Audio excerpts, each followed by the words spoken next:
Hi, it's Movie Recap here. Today, I am going to explain a Japanese action fantasy film called Fullmetal Alchemists. Spoilers ahead, watch out and take care. The movie is based in a fictional town of Rizembul, where people practice a rare form of art known as alchemy. Using this art, one can mold common metals like iron and cobalt into precious ones like gold. There are also people who use this art for transmutation, that is, to resurrect dead humans. However, it is not safe at all. Rumors say that if the procedure goes south, there are grave consequences. I heard one guy even lost his dick one time. In the first scene, we are introduced to the Elric brothers, Edward and Alphonse, who have been self-learning alchemy from a young age. They mostly use books from their library to carry out their experiments. One day, they prepare a toy and happily show it to their mother, who congratulates them with a warm hug. However, after they leave to play, she unexpectedly passes away due to a cardiac arrest.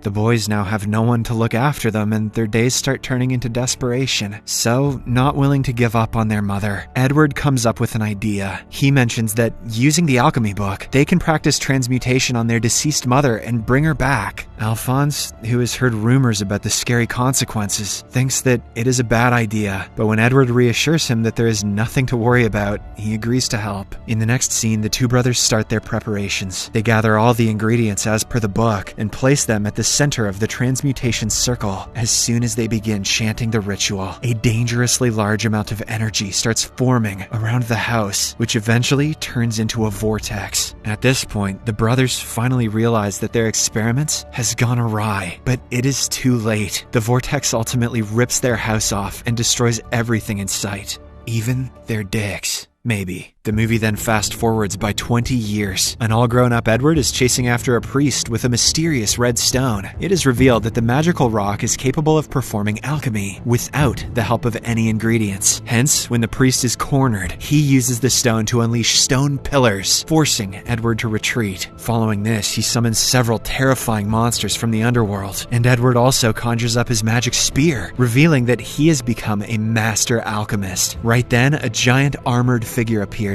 and starts beating up the monsters one by one. He uses his immense strength and throws them around like rag dolls, but in the process, his helmet gets knocked off. Surprisingly, the armor has no head, and his body is completely hollow from the inside. Meanwhile, Edward finishes off the rest of the monsters and reveals that he too has prosthetic limbs. He then mentions that because of this trait in his body, everyone calls him the Fullmetal Alchemist. The terrified priest tries running away from there, but Edward eventually catches up to him. He then strikes the priest with his prosthetic arm, causing the latter's red stone to get knocked off. Just when it appears as if he has completed his mission, the military, led by Colonel Mustang, arrives and apprehends both of them. Edward begs for the rock, which he calls the Philosopher's Stone, but Colonel Mustang quickly showcases that it is a fake. This devastates Edward, as he has been looking for the real one for years. Meanwhile, the armor also arrives and reveals that he is none other than Edward's younger brother, Alphonse. He did lose his dick. He tries to comfort Edward, but due to the distraction, the priest manages to get away. Later, everyone heads to the military base where Colonel Mustang argues that there is no such thing as a Philosopher's Stone. You gotta stop talking about that Harry Potter shit. The one that they encountered earlier was simply an amplifier, which has no transmutation ability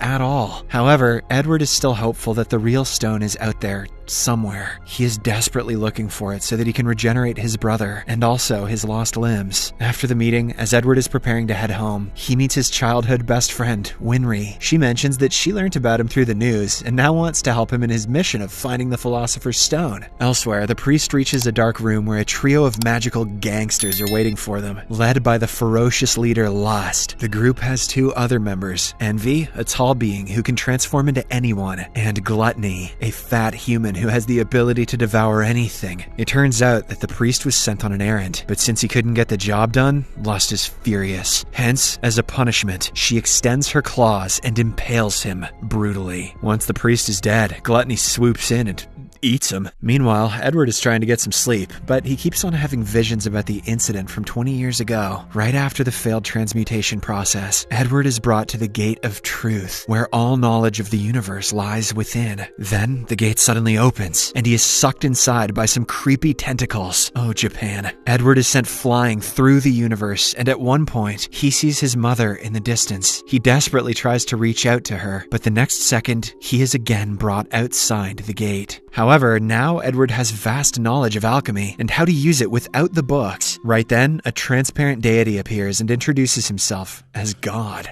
Oh, he says that if anyone wants to bring their loved ones back from the dead, they will have to make a deal. Saying this, he takes one of Edward's limbs away, as the latter had tried to bring his mother back. Later, Edward wakes up in his house, which is revealed to be still intact. However, his limb is missing, and even his brother Alphonse is nowhere to be found. This makes him realize that even Alphonse sacrificed himself for the alchemy. Edward then tries to go near the place where they had conducted the experiment and notices a monstrosity of a human, which resembles nothing close to their mother. Enraged, he knocks over an armor set and starts transmuting to bring his brother back. The plan works, and he is again brought outside the Gate of Truth, where the deity is waiting for him. However, since he has requested for his brother's life, he has to again sacrifice one of his limbs. Following this, he wakes up in his bed with two of his limbs missing. His brother Alphonse has also been brought back to life, but only in the form of armor. Back in the present, Colonel Mustang takes the brothers and Winry to an experienced alchemist named Tucker, hoping that he has some information on the Philosopher's Stone. Once they arrive at his mansion, Tucker shows them his inventions. He has created some hybrid organisms by fusing different animals with one another. He then reveals that some years ago, he was a prominent state alchemist working for the government, but unfortunately, all his experiments were deemed useless, and so he was kicked out. Now, he is trying his best to come up with different inventions so that he can be reinstated back to his position.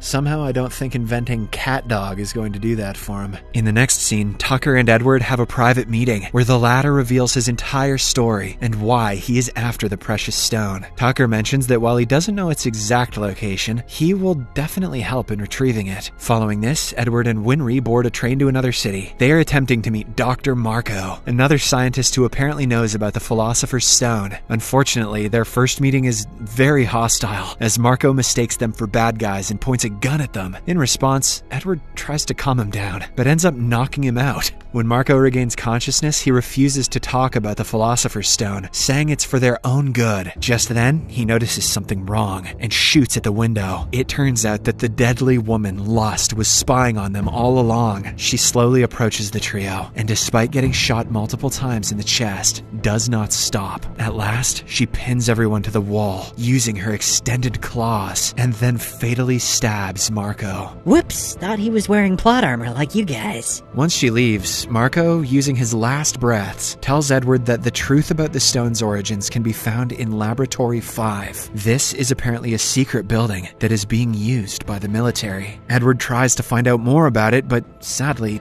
Marco passes away. After the incident, Edward rushes back to Tucker's mansion, only to find that he has created a unique creature that looks like a blend of a human and a dog. Tucker then reveals that he actually sacrificed his daughter and pet dog for the sake of his experiment. Furthermore, the previous creature was made from his wife's body parts. Hearing this, Edward gets enraged and starts beating Tucker up. He almost kills the mad scientist, but fortunately, Alphonse arrives in the nick of time and stops him. After Tucker is apprehended, Edward starts going through several books in hopes of finding out about Laboratory 5. However, even after weeks of research, he doesn't get a single clue. But one evening, as he is still in the library, the military general arrives there and reveals that Laboratory 5 is actually the nickname given to the military cannery that is no longer operational. Hearing this, Edward immediately summons his team and rushes there. Meanwhile, one of the senior captains of the military does additional research on Lab 5 and finds out that it is actually a large transmutation circle. Apparently, something is being created there. He tries to inform his superiors about it, but unfortunately, Lust stops him from doing so. Somehow, the captain rushes out of the house and enters a payphone to call his general, but Envy takes up the form of Colonel Mustang and kills him. The plan is to frame the colonel and put him behind bars for a long time. Unfortunately, the plan works, as a few bystanders witness the incident and immediately report it to the authorities. Elsewhere, the mad scientist Tucker also escapes from captivity. In the next scene, Edward and his friends are apprehended by the military on grounds of being associated with the murderer Mustang. They are then locked inside a room, but Edward, using his quick thinking, quickly frees the group and helps them escape. Following this, they steal a vehicle and arrive at Laboratory 5 premises, where Colonel Mustang is in a standoff with another lieutenant. To everyone's surprise, he snaps his fingers and lights the lieutenant on fire. Just as it seems that Colonel Mustang has gone insane, the burning lieutenant suddenly transforms herself. It turns out it was Envy in disguise. Soon, the rest of the bad guys arrive, and Lust stabs Colonel Mustang in the abdomen, injuring him severely. Then she flees the scene, with Edward following her closely. Soon after, Edward arrives at an abandoned room where a large transmutation circle is drawn. Before he can even make sense of the situation, the mad scientist Tucker shows up. He brings out a philosopher's stone from his pocket and reveals that these things are actually mass-produced inside his facility. In fact, it is the military that is carrying out the operation. Tucker then reveals that in order to bring back someone from the dead, a sacrifice is compulsory. So, the high-ranking military members were bringing back their loved ones at the expense of prisoners. Hearing this, Edward is taken aback and disgusted, but before he can inquire more, Lust arrives in the room and kills Tucker for revealing too much information. Here, we get to know that Lust is a homunculus, a rare but powerful breed that is artificially created using alchemy, kinda like Moist Critical. Just then, the general, who is the mastermind behind all of this, also arrives. He explains that he did all of this to create an army of supernatural beings, and that Lust is one of his best warriors. He then turns on the power inside the room, revealing thousands of lifeless creatures inside their pods. After this, the general injects the Philosopher's Stone into a large tank cylinder, and when the solution enters the creature's body, they start coming to life, one by one. The general is excited to see his babies finally take their first steps, and goes to greet them. But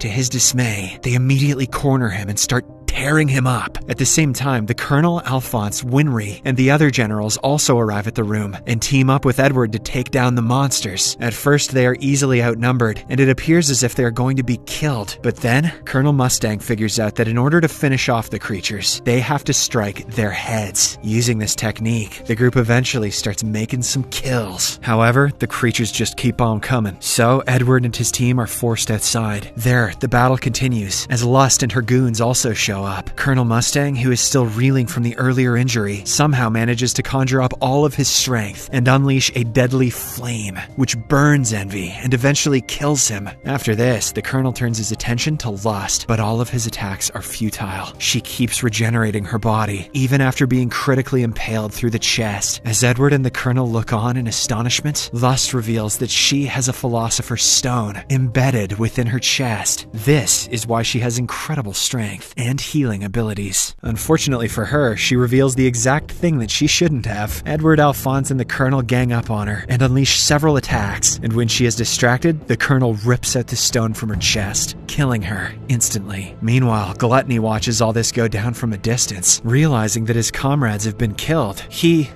swallows his pride and sneaks out of the place quietly, unwilling to risk his own life. After the battle is finally won, Colonel Mustang hands over the Philosopher's Stone to Edward, saying he can use it to bring his brother back. The latter obliges and starts his alchemy, and the next second, he is brought next to the Gate of Truth. His brother Alphonse is also there in his true human form. Now, all Edward has to do is hand over the stone to the deity in exchange for his brother. However, at the last moment, he backs out. Edward no longer wants to use the evil stone for personal benefit, as he has now seen how it can destroy lives. In the final scene, Edward returns back to reality and apologizes to his brother for not bringing his body back. To his surprise, Alphonse immediately forgives him, saying he doesn't want to use alchemy either. That's okay, brother. I didn't miss my dick anyway. He reasons that the forbidden technique put them in this state in the first place, and it's best to refrain from the stone forever. The movie ends as the two brothers, Winry and the Colonel, stare at the sun, which is stupid, delighted